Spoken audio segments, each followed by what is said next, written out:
Sir युवाओं को कर दिया बर्बाद। कहाँ फेवर में बात करते हैं, हाथ पैर जोड़ लिए। हमने वोट दी थी, लगातार वोट दी, हमारे परिवार ने उन्हें सब बच्चों ने।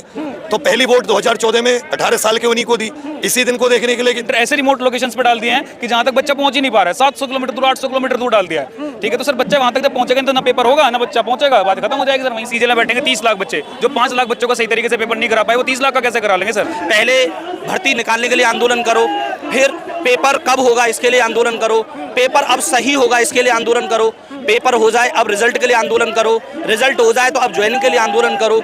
विकसित भारत ऐसे नहीं बनेगा। देखिए, वर्तमान परिस्थितियों के हिसाब से तो हमें वो वायदा फोका लग रहा है कि नया भारत बनने की ओर है। हमें तो ये बिखरा हुआ भारत नजर आ रहा है। जब आईएएस का पेपर जिला मुख्यालय पर हो सकता है तो एसएससी का पेपर अंडमान निकोबार में क्यों होगा? जरूरी है कि सारे काम ऑनलाइन ही होंगे? अब ऑफलाइन कराइए, सिस्टम बढ़ाइए, लोगों को उसको में भी तो रोजगार मिलेगा।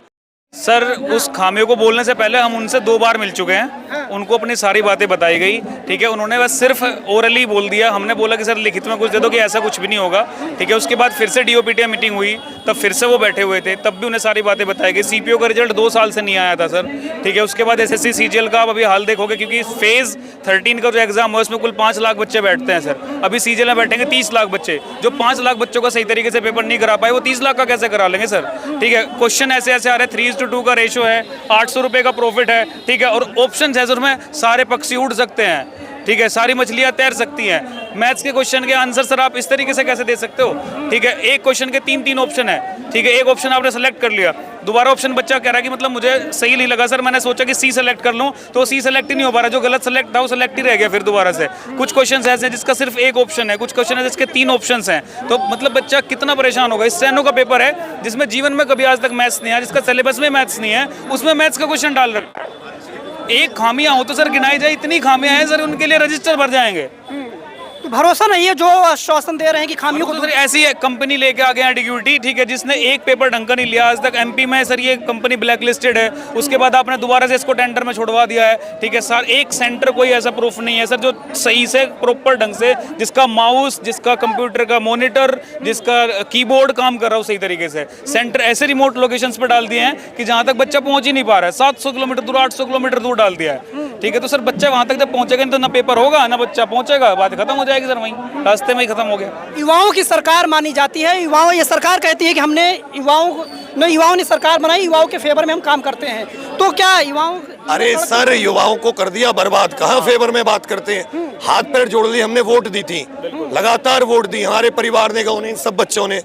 तो पहली वोट 2014 में 18 साल के उन्हीं को दी, इसी दिन को देखने के लिए कि धूप छाँव में पढ़ने की जगह हम यहाँ के खड़े हैं आपके सामने, और 10 बार कभी लाठी खा रहे हैं, कभी गोली खा रहे हैं। तो सरकार ने तो बर्बाद कर दिया युवाओं को बिल्कुल। शुरुआत से पेपर का बनाने से, कंपनी चुनने से लेकर, पेपर बनाने से लेकर, पेपर करवाने से लेकर, रिजल्ट निकालने से लेकर, कोई ऐसा एक स्टेज नहीं है एग्जाम की जिसमें ये कह सके कि इसमें पारदर्शिता और ईमानदारी हुई है। एडिक्विटी वो कंपनी बैन है। अब बताइए, जो आपने सोने की रखवाली का ठेका चोर को दे दिया। अच्छा, अभी तक जो प्रदर्शन होते थे, इसके पहले जो प्रदर्शन होते थे उसमें अभ्यर्थी आते थे, जो पीड़ित होता था वो आते थे। इसमें तो टीचर्स की संख्या ज्यादा है सर। आप ऐसे समझे, टीचर 100, 200, 300, ये 20,000 की भीड़ है।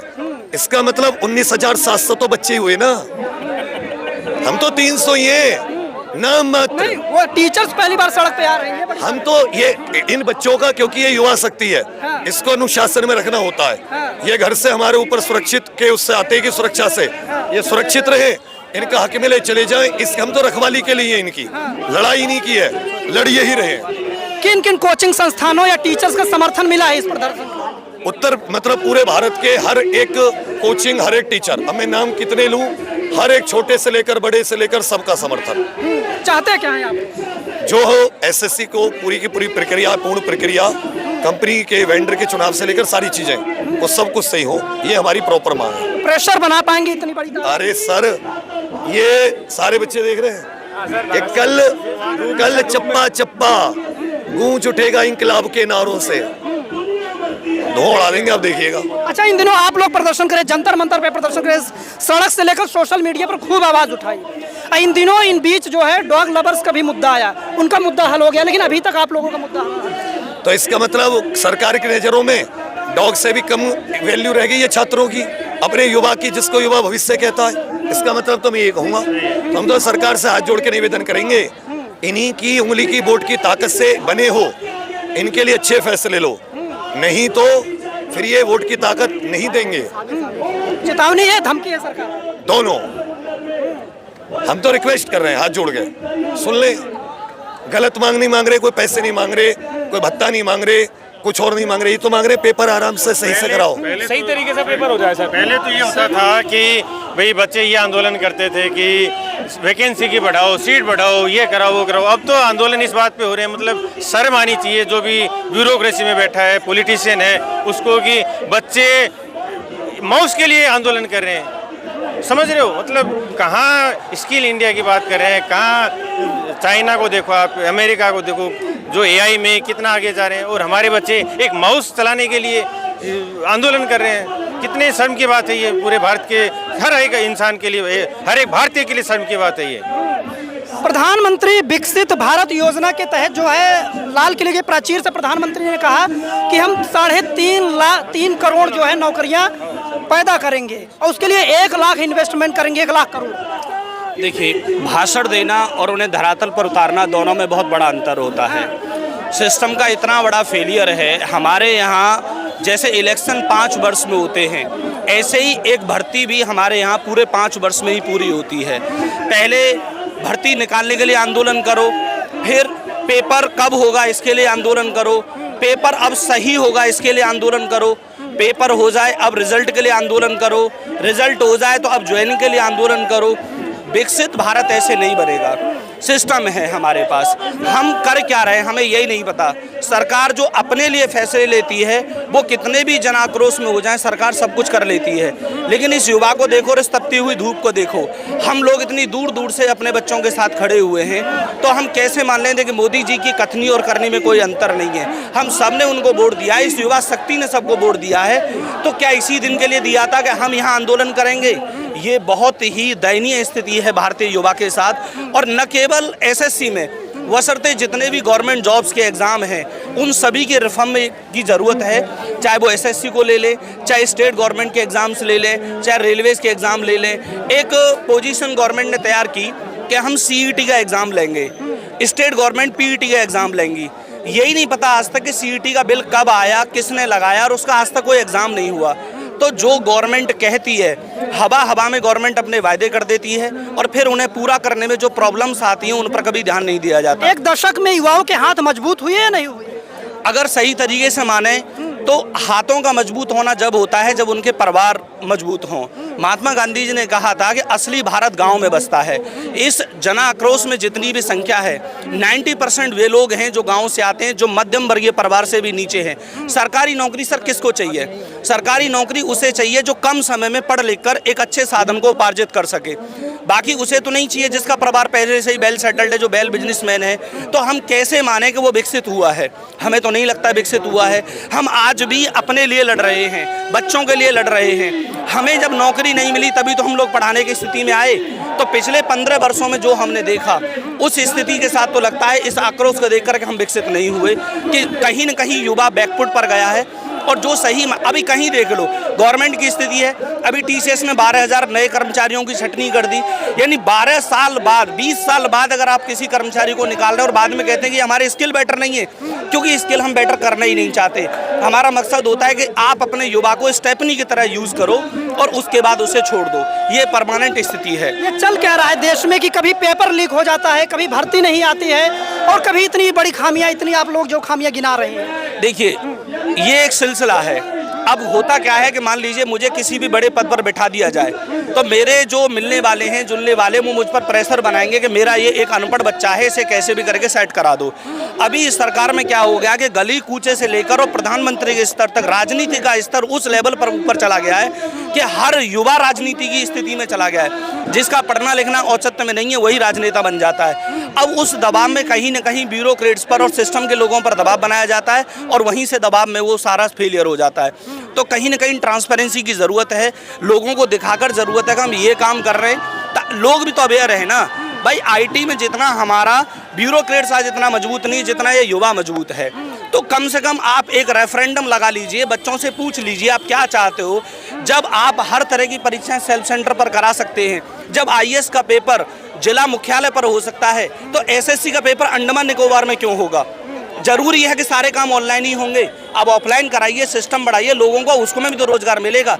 लेकिन हमने ये सोच लिया है कि लोगों को ऐसे ही लड़ने दो, ये युवा को ऐसे ही भटकने दो, भ्रमित करने दो और राजनीति के अलग अलग नए नए एजेंडे सेट कर दो और इन्हें देखने की कोई जरूरत नहीं है। भारत युवाओं का देश कहा जाता है, तो युवाओं की स्थिति नहीं है आपके हिसाब से? सर, कहा नहीं जाता। हमारा जो सेंसस कहता है कि 60% पीपल भारत का अंडर 40 ईयर्स है।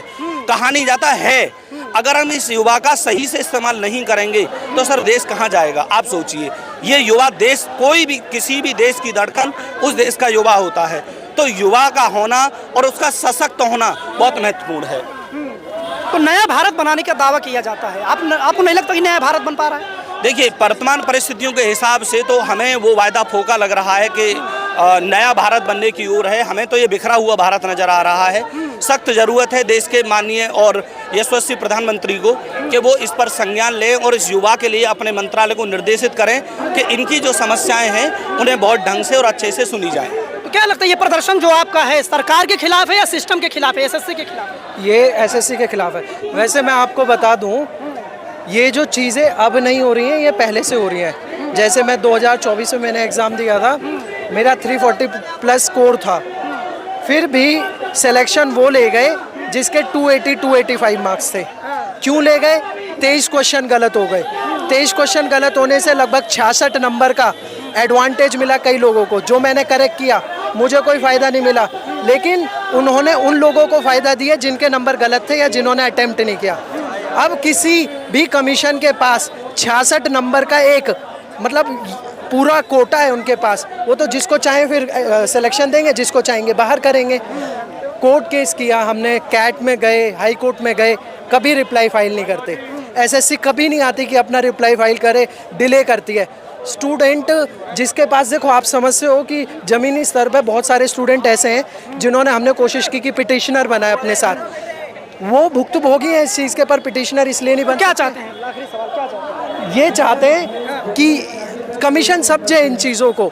अगर आपने गलत किया है तो उसकी रिस्पॉन्सिबिलिटी ले। बंद कमरे में मेरा चेयरमैन के साथ मीटिंग हुई थी, मैं और अभिनय सर गए थे। बंद कमरे में आप जिसको कहते हैं कि ये गलत हुआ है, आपने 800 प्लस ओवर स्टूडेंट को भी लिया है। 2024 के स्टूडेंट के साथ गलत हुआ, 23 के साथ गलत हुआ और 25 में तो ब्लंडर हुआ है, गलत नहीं हुआ, ब्लंडर हुआ है। तो आप ये चीज़ बाहर आके क्यों नहीं बोलते कि हमारी गलती है? और आप ये क्यों बोलते हैं कि ये टीथिंग प्रॉब्लम है? मतलब ये ऐसी समस्याएं, नया टेंडर है, होती हैं, आप उन्हें नहीं देखते जो पूरा साल इंतजार करते हैं, जिसका लास्ट अटेम्प्ट है, उसका वो स्टूडेंट कहाँ जाएगा? वो ये कहेगा कि ठीक है चलो नया टेंडर है, नया वेंडर है, तो होता है, प्रॉब्लम्स है, स्टूडेंट का। ये तो बहुत बड़ा आंदोलन बनने वाला है और इस लेवल पे प्रॉब्लम आ गए कि शायद ही कोई ऐसा सिस्टम होगा एग्ज़ाम का जहाँ पे प्रॉब्लम्स नहीं हो। तो आप एग्ज़ाम फॉर्म फिल करने से लेकर और जहाँ जहाँ मतलब रिजल्ट तक जितनी तरह की प्रॉब्लम्स हो सकती हैं वो प्रॉब्लम्स बढ़ रही हैं। पहले ये था कि भाई सिस्टम धीरे धीरे इम्प्रूव होगा, लेकिन वो सब होने की बजाय प्रॉब्लम ज़्यादा बढ़ रही हैं। तो बड़ी संख्या में आए, संख्या का से क्या तो कोई संदेश देना है। चाहते हैं? संख्या को जुटाकर नहीं, संख्या का ही संदेश है ना जी। भाई पिछली बार जब चेयरमैन से मिले थे तो मंत्री जी से भी मिले थे, तो उनका था कि भाई हाँ नहीं, उनका था कि भाई ये तो आप लोग कर रहे हो ना, तो टीचर्स कर रहे हैं, बच्चों का तो कोई लेना देना ही नहीं है। तो आज उनके लिए मैसेज है कि भाई हम बच्चे आए ना, बच्चों का आंदोलन है। तो टीचर्स आप कह रहे हैं कि एसएससी चेयरमैन सामने आते हैं, वो कहते हैं खामियां थी, प्रशासनिक खामियां थी, तकनीकी खामियां थी, उसे हमने दूर कर लिया है।